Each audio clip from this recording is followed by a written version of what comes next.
Je m'appelle Vanessa Barret et je suis ingénieure sociale. Je suis là en tant que lanceuse d'alerte puisque j'ai exercé un poste de cadre au sein du service de l'aide sociale à l'enfance du département des Ardennes. Durant 1 an et demi, j'expliquerai après pourquoi, mais je voudrais simplement préciser que le travail qu'a mené Marion Sigaud sur l'hôpital général est fondamental pour comprendre ce qui se passe aujourd'hui.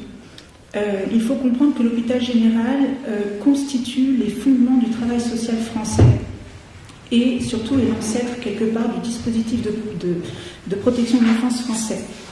Alors, pour compléter et faire un peu la suite finalement, après tout ce que vient de nous expliquer Marion Sigaud, à la deuxième moitié du XVIIIe siècle naît le courant des Lumières, que tout le monde connaît, qui porte en fait la philanthropie comme nouvel idéal. La philanthropie nous vient d'Angleterre et s'exporte en France juste avant la Révolution. Elle va se développer au point de se substituer au fur et à mesure à la charité. La philanthropie est donc un mouvement qui prône l'amour de l'humanité et est à l'origine de l'idéologie des droits de l'homme. Alors, ce qui est important, c'est que à cette époque-là, on a un personnage, un philosophe anglais qui s'appelle John Locke, qui est le premier à poser comme principe un besoin de réformer l'éducation traditionnelle, et il va proposer un traité d'éducation qui s'appelle Quelques pensées sur l'éducation, qui paraît en 1693. Il faut savoir que dès le départ,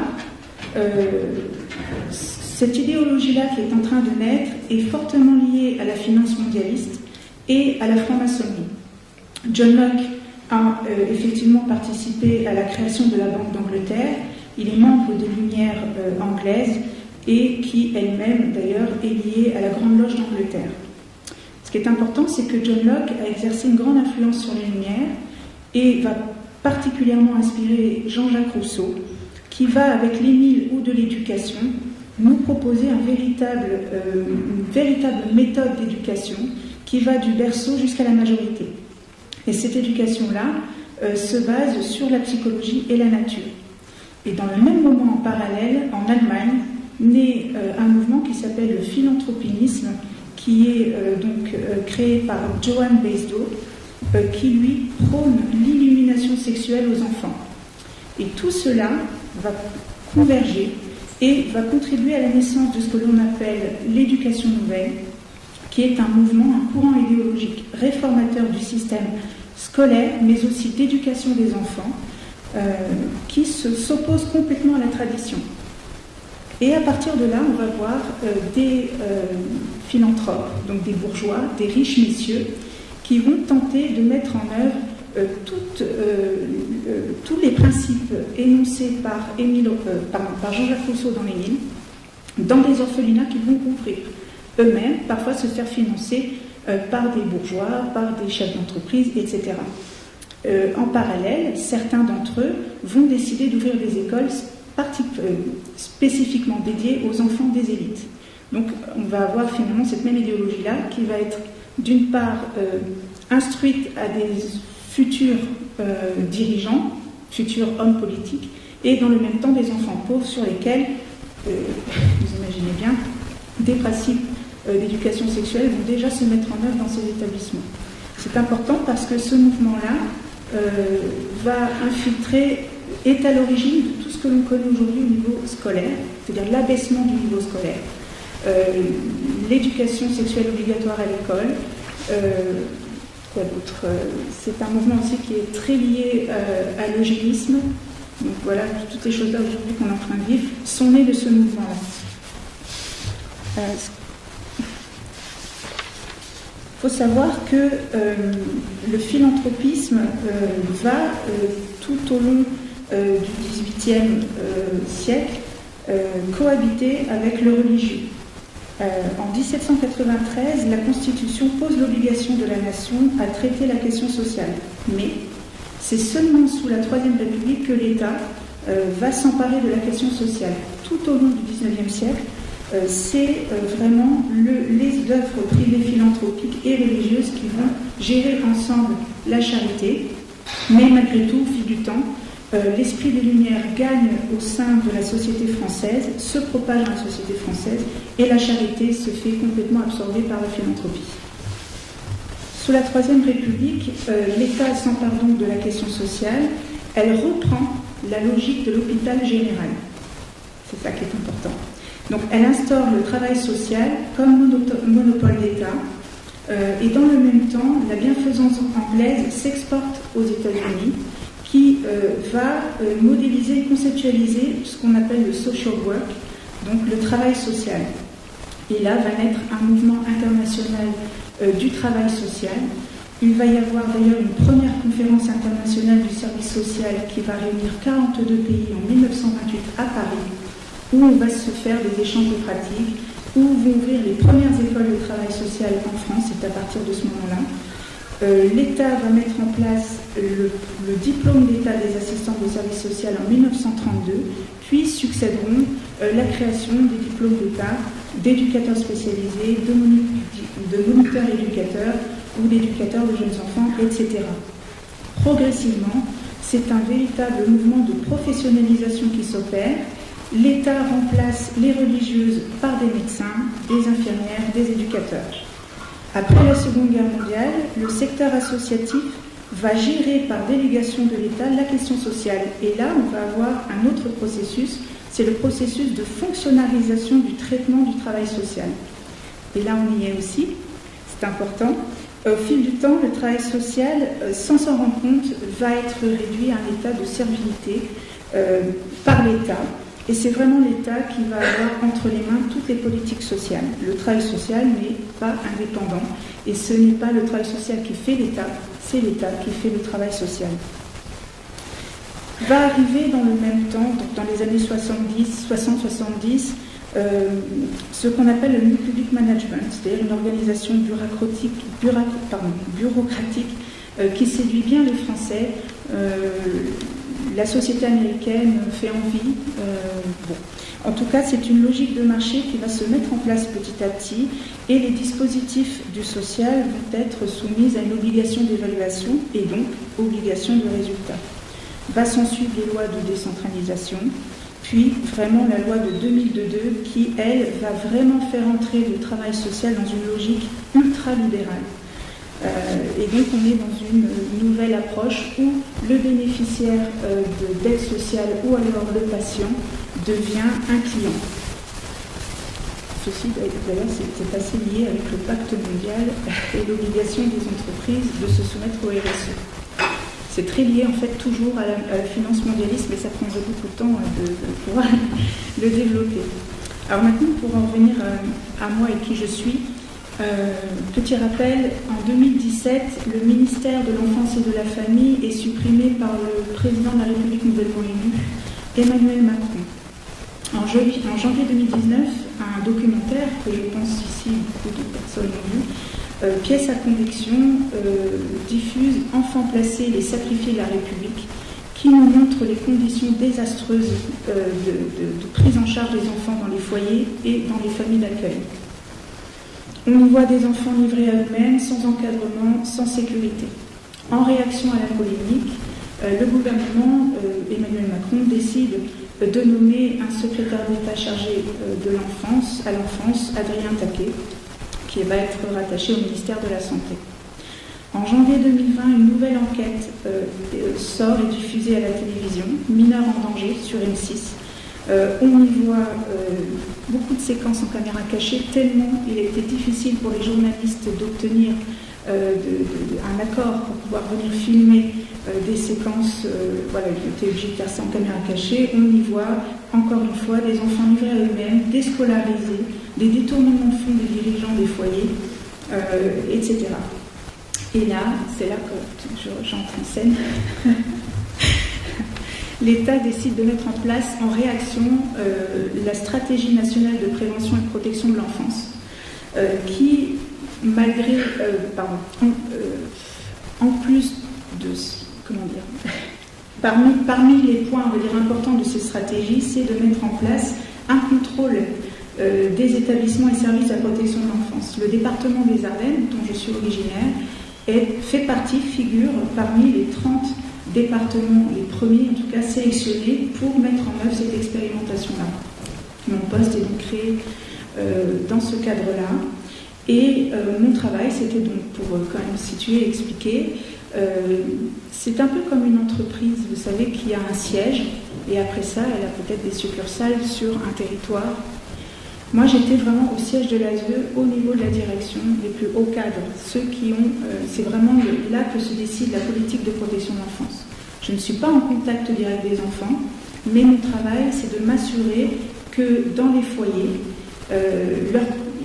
que leur prise en charge soit convenable, que leur santé, qu'ils soient en sécurité, voilà, je dois vraiment effectuer le contrôle des établissements.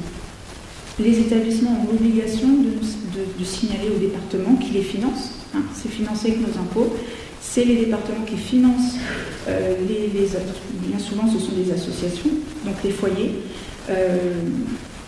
ils ont l'obligation de nous déclarer tout ce qui se passe à l'intérieur, sauf que c'est assez peu appliqué, ou alors c'est assez sélectif. On ne sait pas tout, et c'est très difficile de faire respecter cette règle-là. Malgré tout, quand ça nous parvient, c'est absolument... on a des abus sexuels au quotidien au sein des foyers, des crises spectaculaires d'enfants qui sont soumis à des violences psychologiques, parfois physiques d'éducateurs. Alors il y a un peu de tout, hein. Il y a un problème de formation, il y a des problèmes de conditions de travail, on a des locaux vétustes, on doit faire face à des inondations ou à des locaux qui tombent, qui sont en mauvais état. On est face à par exemple des grèves, du manque de personnel, etc. Mais dès que je prends mes fonctions, on me fait faire toutes sortes de tâches sauf celles qui figurent sur ma fiche de poste. Je me retrouve à faire des réunions qui ne sont pas du tout dans mes missions.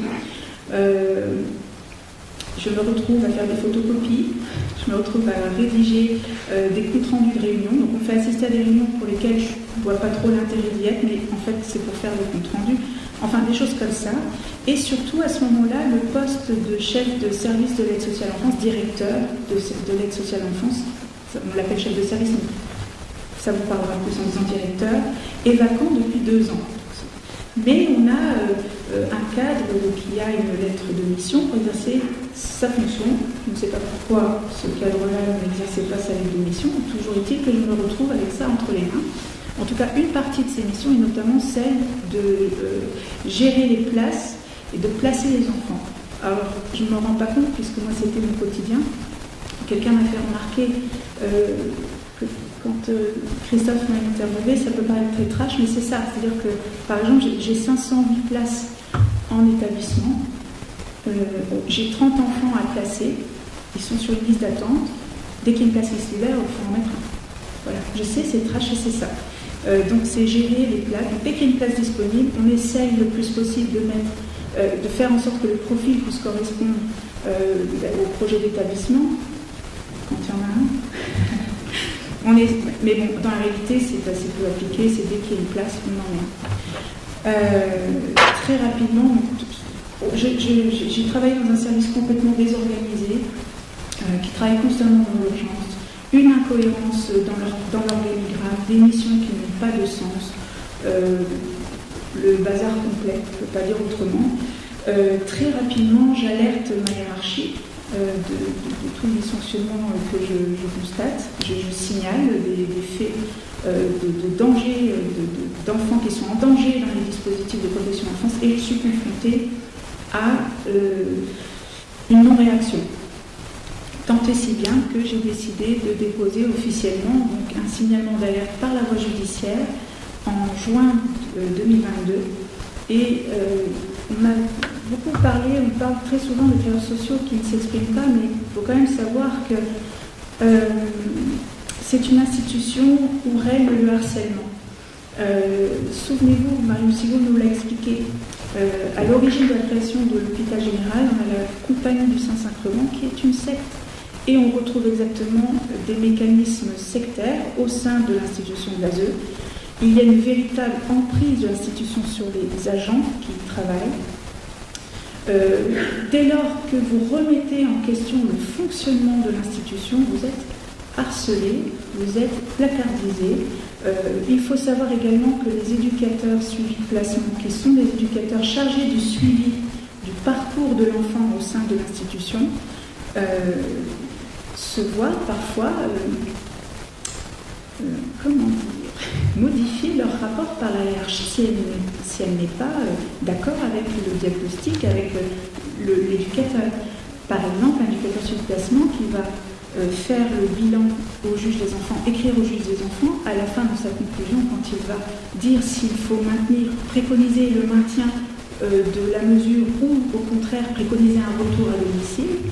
J'ai été témoin, moi, de 2 collègues qui préconisaient un retour à domicile. L'enfant même, eux, estimaient que l'enfant pouvait retourner à domicile. La hiérarchie a dit non, on maintient le placement, on modifie les conclusions et c'est envoyé au juge. Il faut le savoir que, en réalité, vous êtes soumis toujours à une hiérarchie. Alors certains ne se laissent pas faire, soit ils sont forcés de partir. Il faut savoir qu'il y a énormément de contractuels, c'est-à-dire que ce sont des agents en CDD. Et donc c'est très facile aussi de ne pas renouveler dès lors que l'institution considère qu'elles ne sont pas suffisamment dans la culture du département. Il y a aussi beaucoup d'agents placardisés, usés. Je pense que beaucoup savent ce qui se passe mais ne peuvent pas s'exprimer. Il faut savoir que les risques, quand on s'exprime, sont absolument énormes. Quand je dépose mon signalement d'alerte, je risque la prison, puisque je dépends de l'ancienne loi de lanceur d'alerte. Après, au mois de septembre, quelques mois plus tard, une deuxième est sortie qui protège davantage le lanceur d'alerte, c'est-à-dire que si vous faites un signalement mais de bonne foi, même si ce n'était, par exemple, ça ne s'avère pas vrai, en étant de bonne foi, vous ne pouvez pas être poursuivi. Mais pas au moment où je dépose mon dossier. C'est énorme. Et je tiens aussi à dire que, déjà, en plus, on n'a pas le droit de sortir de documents d'une institution, sauf si on est lanceur d'alerte. Et je dois dire aussi autre chose, c'est que si je n'avais pas eu, moi, un entourage, ma famille, pour m'aider à la fois moralement, mais aussi financièrement, je n'y serais pas arrivée. Pas du tout. Et donc, je veux dire, c'est qu'il faut avoir les reins solides quand on s'engage là-dedans, et parler ce n'est pas facile, vraiment. Alors, après mon signalement d'alerte, j'ai été mise en contact par 2 collectifs qui accompagnent des familles de placement abusif.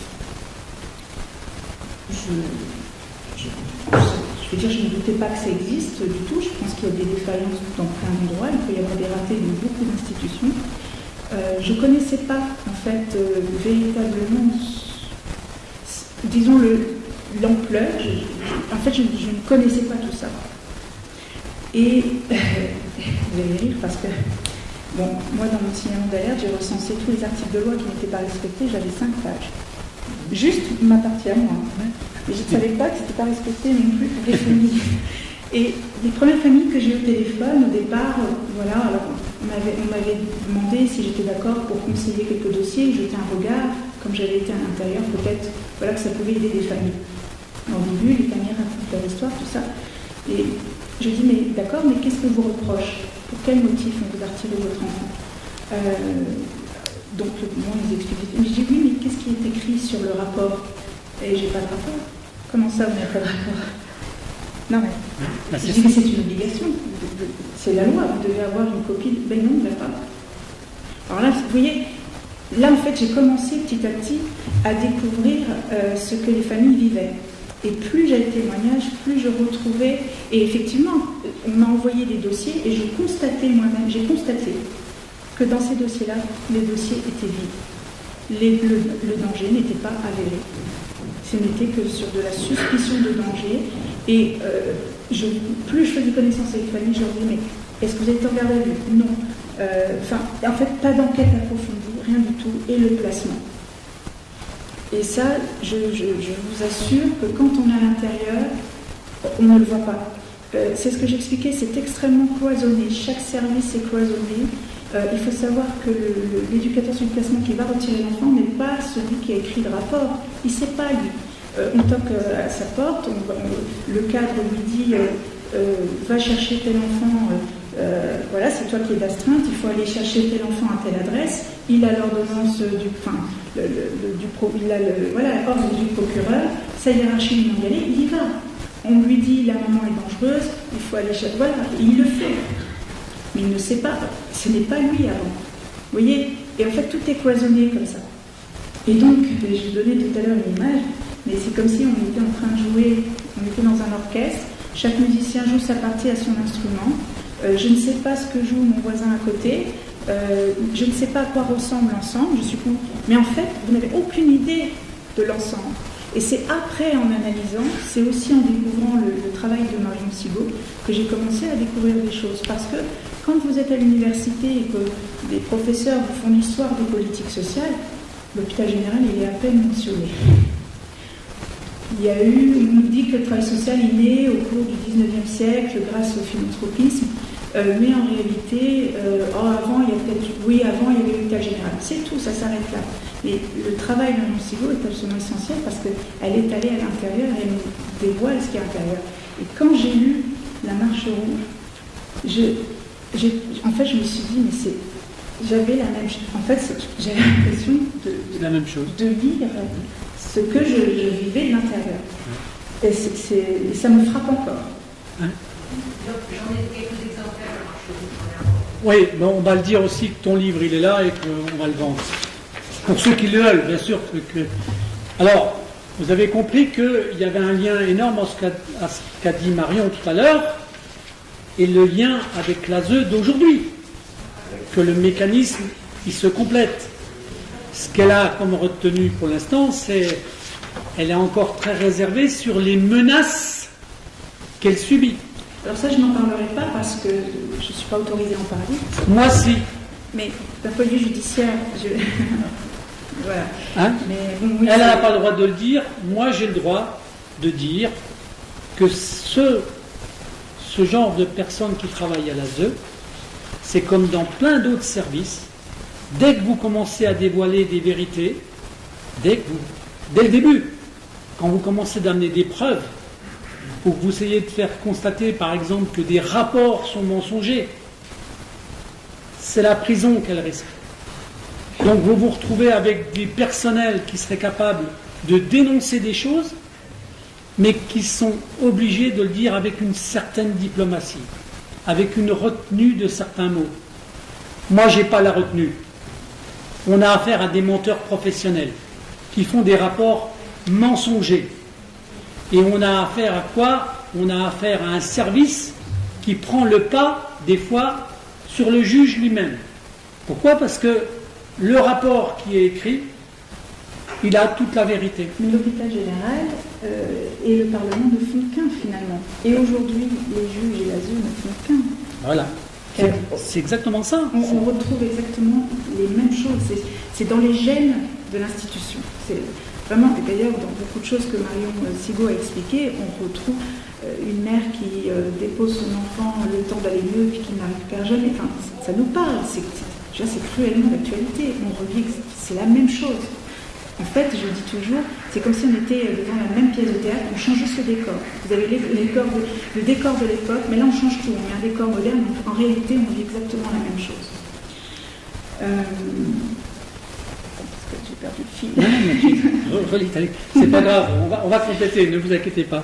Donc, tu étais dans la continuité de ce que toi tu subissais, donc ce que tu constatais dans tes services. Ah oui. C'est-à-dire que je peux vous dire que j'ai passé des sales moments en poste, parce que j'ai véritablement vécu parfois des états de sidération, vraiment. Face à l'incompétence de ma hiérarchie. Il faut savoir que moi, quand je postule, on me demande d'avoir un master, un niveau master. Ma hiérarchie, ils n'ont pas ça. Hein. Je suis face à... C'est-à-dire qu'on a des personnes qui ont entre les mains la politique de protection de l'enfance, qui sont des hauts cadres, qui n'ont pas de qualification pour les responsabilités qu'ils ont.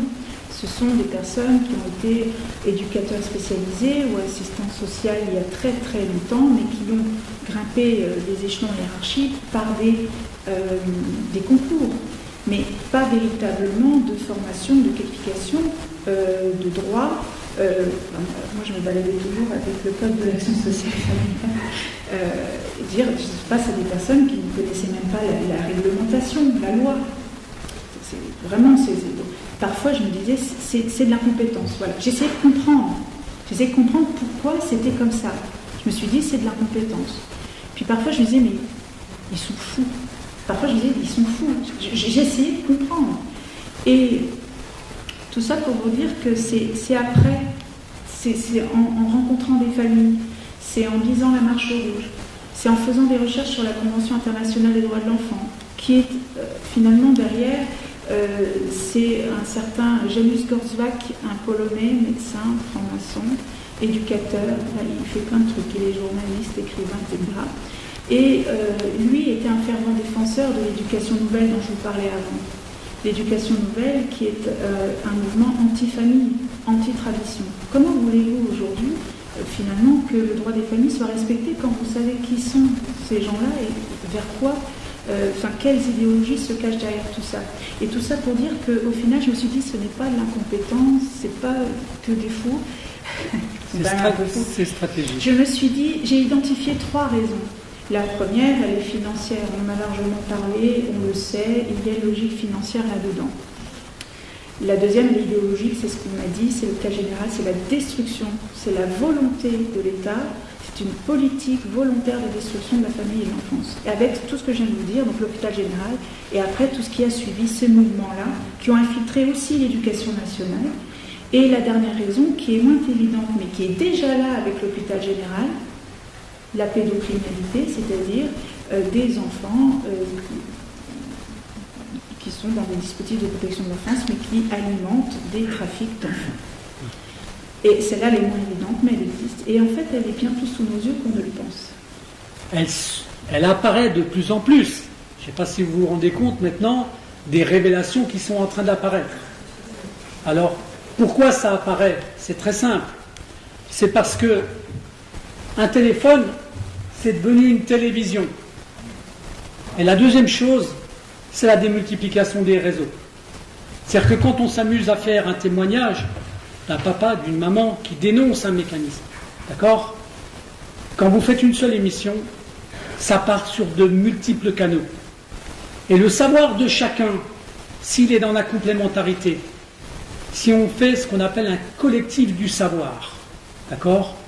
Avec des juristes, avec des avocats qui sont rebelles, parce que autant quand elle vous raconte que elle, cette petite Vanessa, d'accord, quand elle dénonce qu'elle a des menaces, vous avez la même chose chez les avocats. Quand vous avez un avocat qui commence à ouvrir sa gueule pour dénoncer des mécanismes, on leur casse leur carrière. Quand vous avez des juges qui essayent de dénoncer ces mécanismes-là, on les rapatrie dans des petits services à la merde. D'accord? Ça veut dire qu'à chaque fois que quelqu'un dénonce une vérité, à chaque fois on lui casse sa profession. Et après, il y a une deuxième perversité du système. Ce que j'ai appelé dans certaines vidéos où je vous dis que le silence, il est aussi dangereux que le mensonge. Pourquoi? C'est très simple. Vous avez des carrières, vous avez un travail, mais vous, en tant que travailleur, vous avez des charges sociales, vous avez une maison à payer, vous avez besoin d'avoir votre revenu. Et ça s'appelle une forme de chantage. C'est-à-dire que vous avez en flagrant délit plein de professions qui pourraient dénoncer des choses, mais qui ont des contraintes familiales, des contraintes de maison, des contraintes de vie. Et là, vous découvrez que le silence, il est aussi dangereux que le mensonge. Mais parce que ces personnes-là, elles sont automatiquement victimes si jamais elles parlent. Elle perd sa profession, on la met dehors.